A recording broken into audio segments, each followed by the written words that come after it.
One of the most fascinating things about agriculture is the incredible diversity among plants. If you take a specific patch of soil and plant a variety of seeds, whether vegetable seeds, fruit seeds, or herbs, you'll find a wide range of flavors. Some will be sweet, some salty, some spicy, and some mild. Two plants where this difference is especially obvious are chili peppers and mint. Both chili and mint seeds can sprout in the exact same soil and get watered with the same water. But once they grow, the difference between them becomes huge. So what's the reason behind this strange contradiction? Why do plants have such different tastes and flavors, even though they grow in the same soil and get the same water? Welcome. But before we start, if you're new to the channel, don't forget to subscribe and hit the bell so you never miss our videos.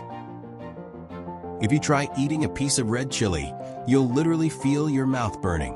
A strong heat will take over your body, and you might start sweating everywhere, kind of like that new sweating emoji on WhatsApp.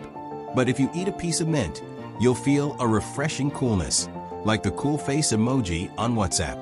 Honestly, it's a bit confusing. Both are plants. So why does one feel so hot and the other so cool and soothing? The explanation lies in the sensory nerve receptors, especially those responsible for detecting temperature sensations in our bodies. These receptors are protein molecules lining our nerve cells. Each molecule activates and reacts differently when exposed to certain stimuli. For example, when we are exposed to sunlight or high temperatures, receptors inside the body, called TRP receptors, activate and trigger effects throughout the body. This alerts the body that it's experiencing heat and needs to move away immediately. Similarly, when exposed to cold, the skin has specific receptors sensitive to cold. When the temperature drops, our body senses this and sends a warning. What's fascinating is that some chemical substances can activate the same sensory receptors we use to feel real heat or cold. This happens because these receptors open when bound to certain chemicals, allowing ions to flow into nerve cells, changing their electrical charge and sending signals to the brain. The brain interprets these signals as heat or cold, even though the actual temperature hasn't changed. In simple terms, if strong sunlight touches your skin, those receptors sense heat and alert your body.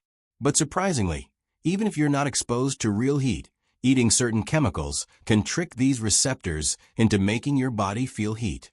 This is exactly what happens with chili and mint. In chili peppers, there's an active compound called capsaicin, a colorless, odorless, fatty chemical. When capsaicin binds to nerve cells, especially those in the mouth, it tricks the body into feeling like it's burning. Capsaicin binds specifically to receptors called VR1, which open ion channels allowing sodium ions to flow in. This activates nerve cells and sends signals to the brain that there's something hot in the body, even though you're not really burning. A fun fact about spicy food and drinking water.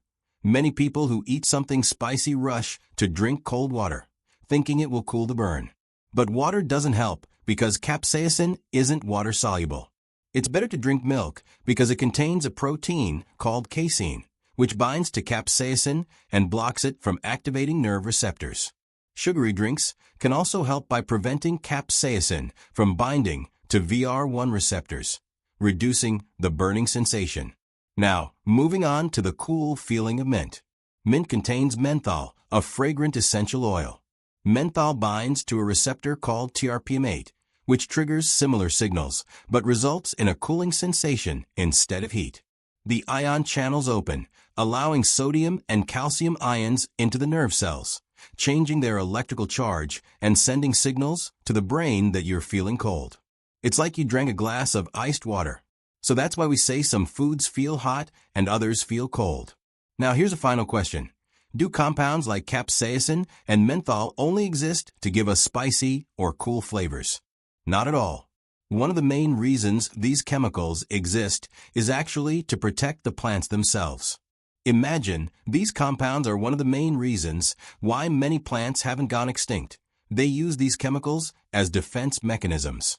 They keep predators away, especially mammals, because these animals' taste receptors are affected too, so they avoid eating these plants. This helps the plant preserve its seeds and genetic makeup, allowing it to live and reproduce longer.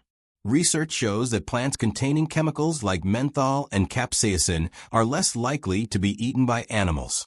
But besides benefiting plants, do these compounds have health benefits for humans? Absolutely. Capsaicin has great medicinal benefits. It's antifungal, antimicrobial, helps with weight loss by boosting metabolism and fat burning. It's used in pain relief creams for arthritis, rheumatoid arthritis, and fibromyalgia. Recent studies even show capsaicin can kill prostate cancer cells and stop leukemia cell growth. Menthol also has well-known uses. It's long been used to relieve pain by creating a cooling sensation. Menthol stimulates the TRPM8 receptor and gives that fresh feeling you get when you eat mint. Menthol is applied topically to activate cold-sensitive nerves, which creates a numbing effect and reduces pain. Rubbing menthol on sore muscles or joints can relieve pain significantly and improve blood flow by dilating blood vessels. It's also used in some medicines to treat sunburn. That's it for now. If you have any questions that keep you up at night, write them in the comments below so we can answer them. Most of the episodes we make come from your comments.